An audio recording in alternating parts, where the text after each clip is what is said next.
ಮಹತ್ವಾಕಾಂಕ್ಷಿ ಡ್ರೋನ್ ಪೈಲಟ್ಗಳಿಗೆ ನಿಯಮಾವಳಿಗಳನ್ನು ಸಡಿಲಿಸುತ್ತಾ ನಾಗರಿಕ ವಿಮಾನಯಾನ ಸಚಿವಾಲಯವು ಡ್ರೋನ್ ತಿದ್ದುಪಡಿ ನಿಯಮಗಳು 2023 ಅನ್ನು ಪ್ರಕಟಿಸಿದೆ.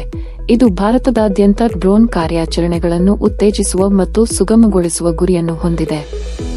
ಮಹತ್ವಾಕಾಂಕ್ಷಿ ಡ್ರೋನ್ ಪೈಲಟ್ಗಳಿಗೆ ಕಡ್ಡಾಯವಾದ ಪಾಸ್ಪೋರ್ಟ್ ಅಗತ್ಯವನ್ನು ತೆಗೆದುಹಾಕುವುದು ಪ್ರಮುಖ ಬದಲಾವಣೆಗಳಲ್ಲಿ ಒಂದಾಗಿದೆ.